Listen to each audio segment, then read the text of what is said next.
Olha, o presidente do Banco Central, Gabriel Galípolo, se reuniu neste mês com dirigentes de 4 dos maiores bancos privados do país. Eles discutiram as principais mudanças na governança e nas regras de uso do Fundo Garantidor de Créditos, o FGC. Quem chega para explicar essas possíveis mudanças é o economista-chefe do Banco Master, Paulo Gala, a quem eu agradeço pela disponibilidade em falar com a gente aqui da CNN. Muito boa noite, Paulo. Bom, Leandro, é um prazer falar com você e com todos que nos assistem. Boa noite. Prazer é todo nosso.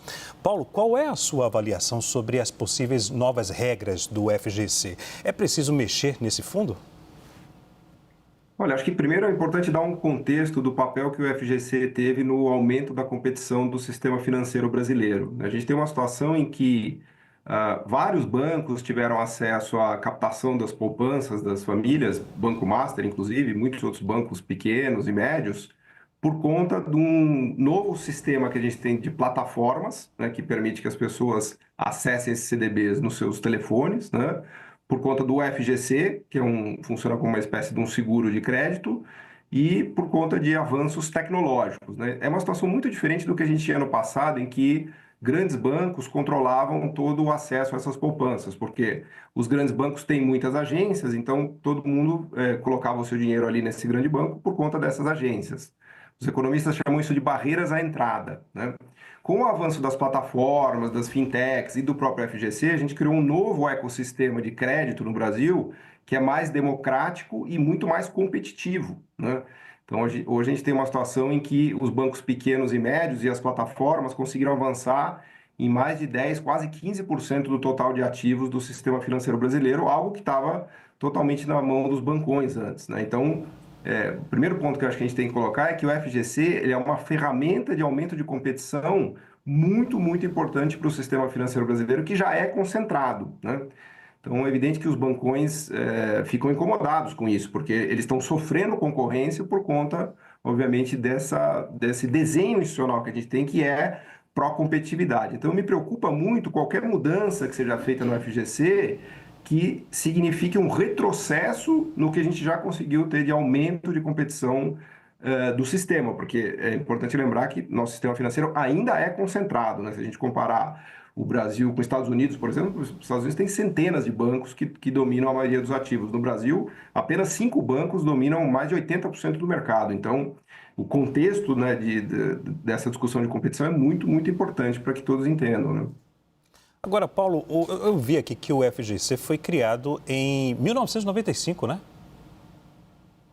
Exato. O FGC ele vem de uma longa discussão de quem deve fazer esse papel de seguro de depositantes, né? Na verdade, essa função lá atrás estava no Banco Central, depois ela foi transferida para o FGC. Eu acho que é um avanço ter um fundo privado, que na verdade recebe contribuições dos bancos, né, dos pequenos, médios e grandes, em proporção dos depósitos que eles carregam, né? E obviamente que os grandes bancos têm mais depósitos e, portanto, contribuem mais, mas, na verdade, quem contribui não é o grande banco, são as pessoas que depositaram o dinheiro lá nos grandes bancos, né? Então, o fato de ter tirado isso do Banco Central foi um avanço institucional, porque não cai no colo do governo, em última análise, né? O próprio sistema que se autorregula e se autofinancia, e esse fundo garantidor, ele está aí para cobrir todos os CDBs que foram emitidos até a quantia de R$ 250 mil, né? Então, os CDBs emitidos nesse valor, eles são o que a gente chama de um ativo livre de risco, eles vão ser pagos por obrigação legal pelo FGC.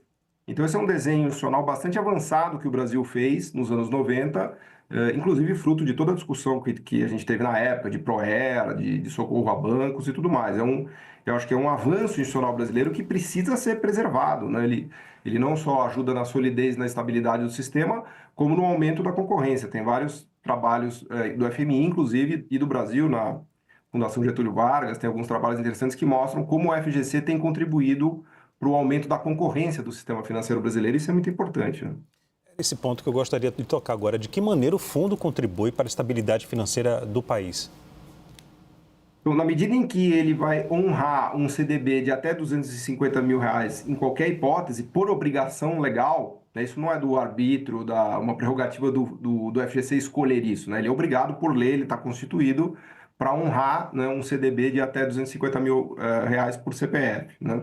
Então, ele dá tranquilidade para que as pessoas coloquem suas poupanças em bancos pequenos e médios, né? É isso que permite a esses bancos conseguirem captar dinheiro para concorrer com os bancos grandes, porque na ausência desse mecanismo, desse seguro de depósito, as pessoas só colocariam o seu dinheiro nos bancos grandes, e os bancos grandes seriam totalmente monopolistas nesse mercado, né, ao não encontrar nenhuma concorrência relevante. Então, o papel do FGC vem disso, né, da estabilidade e do fomento à concorrência. Por isso que ele é tão importante e precisa ser preservado no sistema financeiro brasileiro.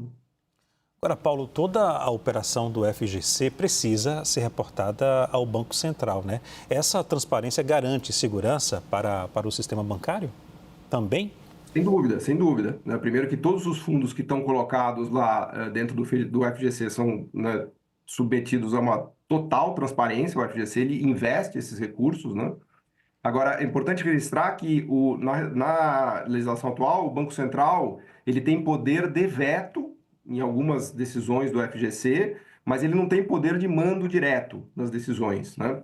Toda a atuação do FGC já está colocada na lei, né, e na regulamentação que ele sofre da CVM. Então, o FGC ele é sim obrigado a honrar todo e qualquer CDB no valor até R$ 250 mil por CPF, né? Ele segue leis e normas, ele está muito bem desenhado, muito bem regulado, ele é totalmente transparente, tem uma governança de última geração, enfim. De fato, é um mecanismo institucional muito, muito interessante que o Brasil conseguiu constituir. Agora, Paulo, o que ainda deve ser discutido entre as instituições financeiras e também o Banco Central, na sua opinião? Bom, há um movimento dos grandes bancos de tentar mudar o FGC, mas, de novo, a gente não pode ser inocente nessa discussão de imaginar que tudo que os grandes bancos querem fazer é o melhor para o sistema, né? Importante lembrar que a gente está num sistema muito concentrado em que os grandes bancos são monopolistas e mandam nesse sistema, né? As pessoas reclamam, nossa, mas por que o juro é tão alto no Brasil? A gente paga 300%, 400%, 500% do CDI, né? As taxas de juros são elevadíssimas. Uma das respostas é concentração bancária, né? Então, o Banco Central tem clareza disso. O Banco Central sabe que o nosso sistema de crédito é concentrado, que a gente tem um problema de concentração bancária que deve ser combatido, e é nesse contexto que essas discussões têm que ser feitas. Então, é evidente que os grandes bancos têm uma posição privilegiada nessa discussão, porque a maioria dos depósitos que está colocado lá no FGC vem dos grandes bancos. Mas esse dinheiro não é dos grandes bancos, esse dinheiro é nosso, né? É dos depositantes dos grandes bancos. Então, os grandes bancos eles são o veículo, né, por onde esse dinheiro chegou no FGC, mas o dinheiro é das pessoas, né? O dinheiro não é dos grandes bancos. Então, nessa discussão é muito importante que órgãos, né, de controle, de regulação e o próprio Banco Central tenham clareza desse desafio que a gente tem no Brasil de promover uma desconcentração bancária, né? Conversamos com o economista-chefe do Banco Master, Paulo Gala, a quem eu agradeço pela disponibilidade em falar conosco aqui do Arena, da CNN. Muito obrigado, viu? Obrigado, foi um prazer.